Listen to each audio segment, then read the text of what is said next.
Hello and Aloha, the Baha'i greeting to all the people of the earth.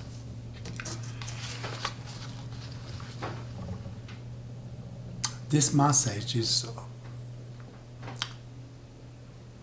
a consultation, a friendly consultation from a common man to President Putin.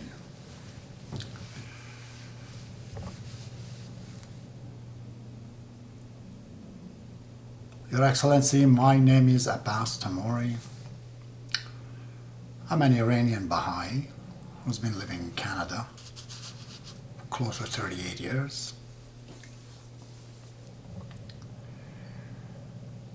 I had all the talents to become as rich as Bill Gates, to become Prime Minister of Canada, the king of anywhere I wanted. But those were not my interest because of the economical and social advancement that people have. I was interested in the spiritual aspect of life. And as a philosopher, you might say, not a conventional one, I've studied religions, especially Baha'i faith, Islam, and Christianity. And I'm 63 years old, and Russia and yourself right now is of my personal concern and concerns of God.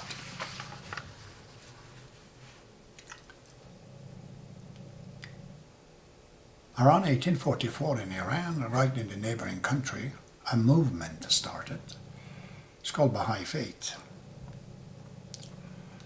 Well, Baha'u'llah in Iran of those days, he brought the equality of man and women. He brought democracy in religion, not to have a priest. As a result, Persians, clergies, they attacked him. He suffered. He was, by the standard of the man, he was a son of the minister. He was an aristocrat. But he left all of those things. He accepted to go to jail and, finally was banished to those days in Palestine under the Ottoman Empire. For the rest of life, he was in prison in Akka, and he died. There are some interesting notes about the Baha'i faith in Russia. In those days, there was problem for Baha'u'llah, and the embassy of Russia protected him for some times. This is what Baha'u'llah was acknowledged. When the Baha'i faith came in Ashgabat,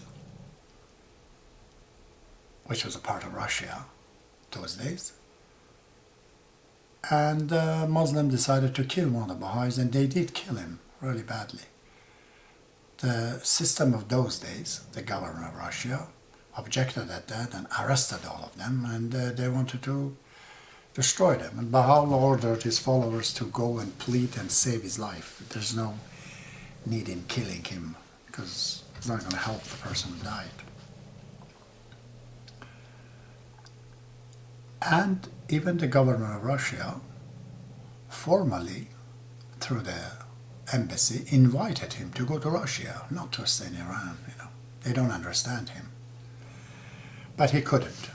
He had to stay to the present-day Israel because that is what he promised in religions of the past. That's where he will come. And Tolstoy, Leon Nikolaevich Tolstoy, has acknowledged that the problem of the world, the key to the problem of the world is in the hand of that prisoner of Akka, Baha'u'llah.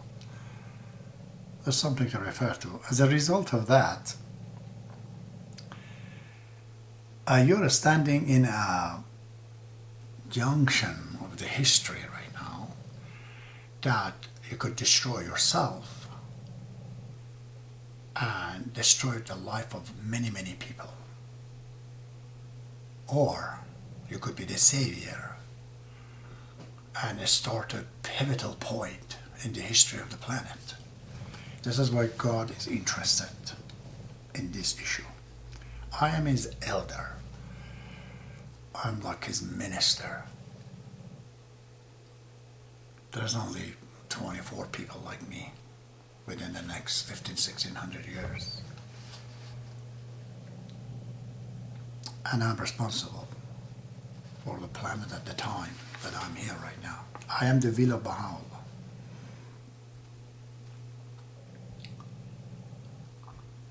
I have been looking at politicians and politics.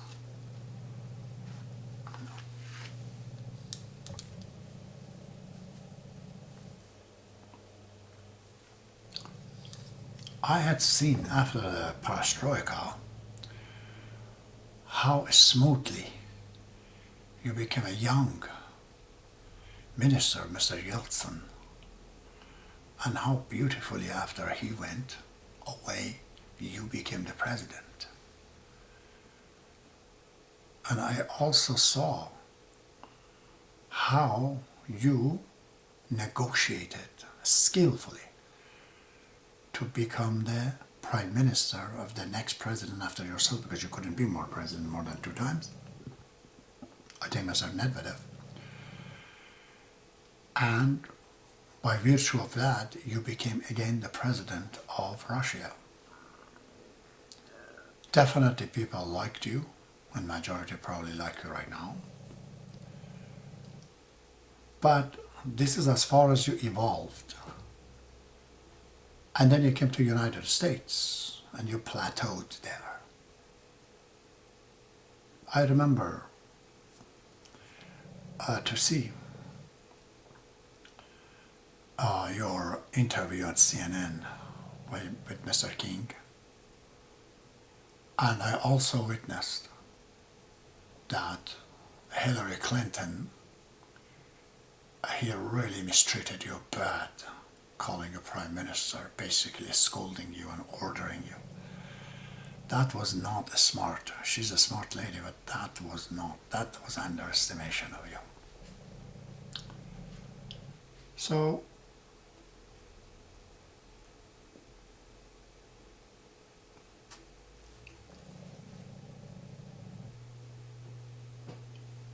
but then the result of what happened in the US disappointed you. Then I saw you as you plateaued, you started coming down. I saw that. How divorce happens in your family, you know. And then how you started to yourself angrily dealt with your enemies. And Ukraine started to bother you, NATO started to bother you. And then the matter went downwards. You start this Crimea problem, which has no merit for Russia, really. And now we're coming to this. This one is big. What you're doing there, what Russia is doing there, which you're the leader, these can have very grievous consequences for you, for Russia, for the planet. So,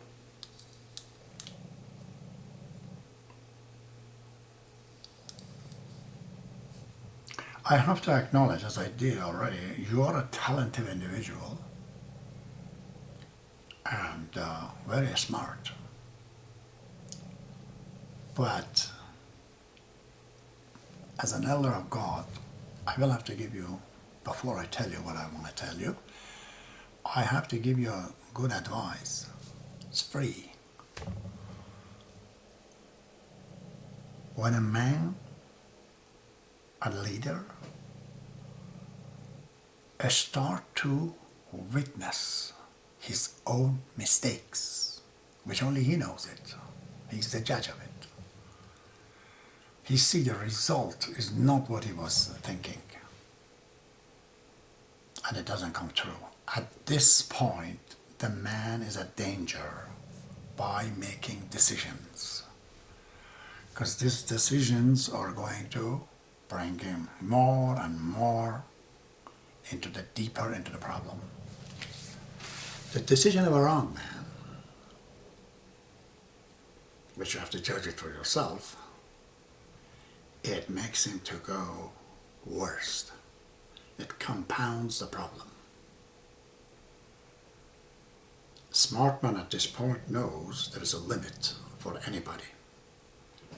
He has to consult with others. The second advice I give you, do not underestimate what I tell you today. You as a human being have no comprehension. Even why am I talking to you?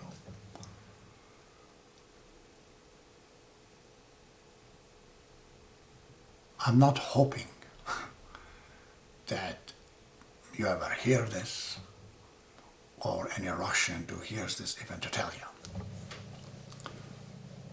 But this is important. We progress economically, socially as you have, and then we underestimate those who are in the bottom. I am purposely here because I work for God, and God always is with the lowest of the people. This is how in the history they mishandled people like Muhammad, like Jesus Christ. Pharaoh mishandled Moses, and the government of Iran mishandled Baha'i faith in Iran. As a result, they have the present government. This was given to them for free and they didn't listen. Watch that you do not do that. So, what I'm going to say to you is basically just three things. Number one, as I said, you and your evolution start to go down, and you know it. That has made you angry. That has made you depressed. I see it in your face. You really, as a body, you're a manifestation of your own design. For everything in this life, there's a design. The telephone, this camera, has no reality, but it is manifesting and representing the idea behind it. And when I look at the faces,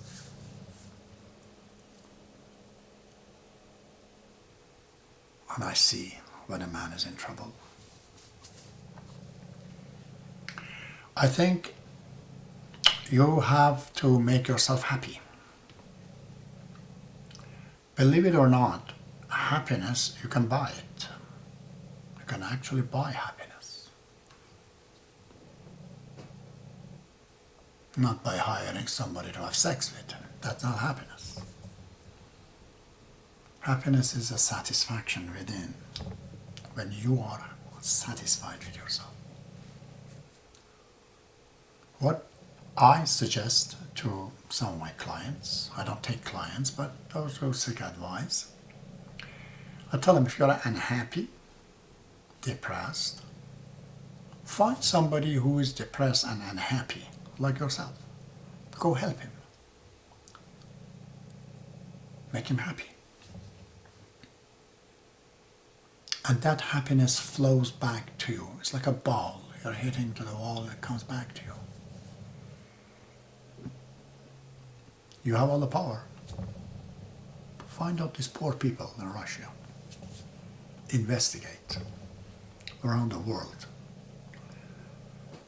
But the key issue is this, and no one has to know this, what you're doing. You know Ulyanov Lenin. I used to be a communist, believe me, when I was a kid. And I knew how Mr. Lenin had to disguise himself sometimes. Put himself into danger. He had to do this in order to get out of the situations. Use that method. Go help people. Walk among them. See what they say. if you do this, as long as nobody knows. These kind of things is like a plumbing. If it leaks, if somebody knows it, it leaks. If it leaks, the water doesn't come to your house. It will be dropped. No one should know. The moment people, they know it, that's it, it's gone. Happiness is gone. No one should know it. That's what Jesus says anyways. Don't let your right hand know what the left hand is doing. This is what I would do first to regulate, discipline yourself and everything else. Now there are two issues after that. One, you're worried about yourself. Second, you're worried about Russia.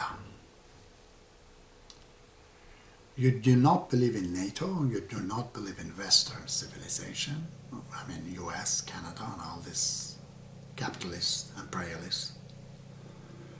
I don't believe it either. But we have to take the path of the evolution.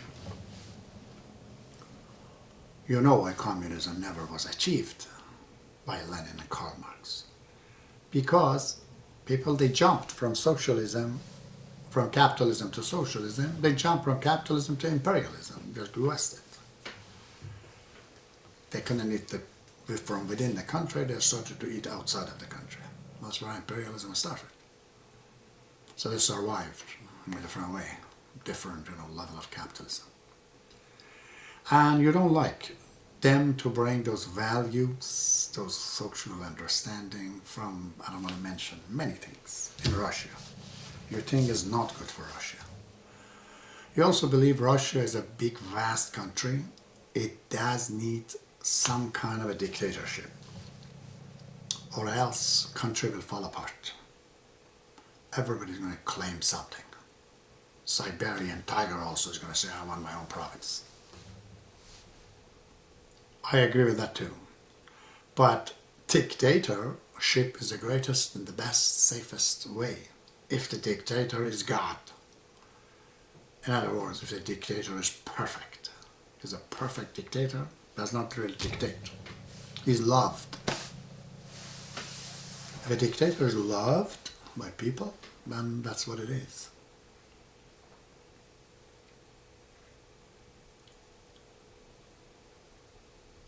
George Washington dictated, actually, to all the 66 members of the 13th states, that twice he told them, I do not want to be the king. That's a dictation. When they said, okay, we're going to go for a republic, he said, I accept it now. And when he was there, also he dictated a lot. But they loved him, you see. 700 people would come to visit him in a year. 10 minutes morning and afternoon, all throughout the year. So if the dictators love it, so you have a problem here. They say you know that. If you can't beat them, join them. You are in a very good position right now. Great position. You start to negotiate with Europe, with NATO, to enter in NATO in a special circumstance, with a special, autonomy, with some kind of a difference membership. Because if you are, then Russia is not in any danger. White people, they don't want to take Russia. Nobody has no stomach for it. If there's any enemy that you're worried about, it would be, I don't know, China, Middle East, anyone else. It's not Europe. You and the Europeans, you're all white. What problem? All these white, so-called white people, they came from northern Russia and Siberia. I know the history that no one knows it. Then it percolates right all the way to England, and so are Russians, Germans are also Russians. These people are not your enemy. Not. So it's not good. A lot of people would die in these things. And you will for sure gonna go down. Remember I said that to you. But why should I care? So many people that you have gone down. Because you have a chance to convert the situation to your benefit and the benefit of the planet. Imagine if Russia joins with Europe and America. Now we have a white front in the planet that control planets. Deserving so, because you people, Christian background white people, have brought the planet from 1700, 1800 to where it is right now. So you guys have to get united. But there's one problem with you, as opposed to China and the Middle East. You guys have a system of free enterprise, or whatever hell you call it, where individuals grow, not society as a whole. And these individuals can threaten the very foundation of the society. China, they are all society makers. There's no individual now. Individualism is kind of lost as all the society. And this could be a demise of the white man. So it matters. But you're saying, okay, if I go negotiate my way to NATO, and then NATO will want to come to Russia and this and that, and you're saying I have a lot of personal problems that I've done, whatnot, so many Navalny's will come out, and they're going to put me in jail and put me in court. I'm going to get destroyed. I'm not going to go for that. That is true. That is true. But there's a solution to that. In one hand, while you're going to negotiate yourself into the NATO, on the other hand, start as you've done before, to talk to Navalny's and Navalny's. See how you could incorporate them into what has to be done for Russia. Because you like Russia, I know that. You worship Russia, but you like yourself too. Okay, if you get that opposition, gradually, through a very nice fabricated program on TV, talk to the youth, bring them in, let there be freedom. You will get elected again. Definitely. Because you don't have that many enemies. And even if they are, at the time when you're in a power, if you start to change things around, people appreciate it. This is what Shah of Iran didn't do. He knew there was a problem under it. He had the time to fix it, and didn't. Then they brought him down. This is what all these great politicians did. They didn't see the end is coming. And they didn't use their power at a time when they had power to fix problems. This dissident in Russia, they don't want much. You're a smart, skillful. Plan something nice. Get them to come together. So, there you go. What happens? The white race in the planet becomes united. Then we can deal with environment. Then we can deal with war. Then we can deal with disarming the planet, all the world. China is bound to come in, because it's an organization which comes. Japan is already here. Well, then, really the planet is under control. Middle East and Africa and South America have to be nurtured, have to be protected, have to be brought up to the level that we create a planet where there is a minimum health care, there is a minimum definition of poverty, there is no harm. This is what Leon Tolstoy, he saw in the writing of Baha'i. I know you're sitting on a very big high horse, if you ever listen to me. You say, who the hell I am to talk to you? I am way bigger than you think you are, sir. Big. I work for a being who is the center of existence. This material universe is a projection of his existence. He hasn't created it. There's no creation. Everything is manifestation and projection of that power. Just like a cell phone is a projection of what's in the mind of the maker. And the design is not a material entity. That is the reality of the world. But in the center of it is a beauty that is as pleasant, as beautiful as a little child, that no one can let go of him if you see him. But he is so powerful that the slightest movement of a dislikeness in him, if it feels unhappy, the universe can collapse, because everything is a projection of how he feels. He's beyond kind. Kindness does not explain who he is. I work for him. And I'm now on this planet right now. That force manifested himself, projected himself, if you want to know, represented himself in a body named Baha'u'llah today. His body, his existence, it was like a TV. It was like a TV program. That the very God, which you call him God, that energy, that force, that central being was there. Of course, his power is limited to just talking and giving guidance. Because even you on the TV cannot help anybody. Physically, you cannot give them money or power. You only can give them advice.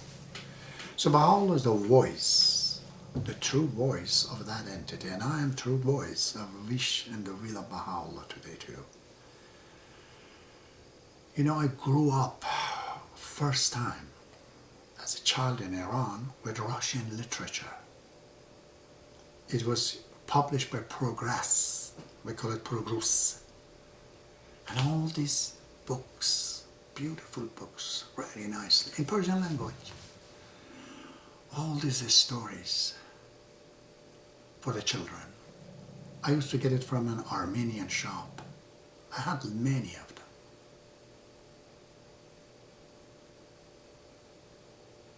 And then I started to know Dostoevsky. And that basically was the start of making me. Dostoevsky was. So it was amazing for me. I always wanted to see white people in the form of Russian. But I ended up coming to Canada and I've seen many Russian here too. So Russians are good. I've seen it compared to the Anglo-Saxons. They're very sensitive. They have big emotions. Quiet people. They don't know how to trick and cheat. I've seen the majority of them. So I hope you're not offended by me talking to you this way.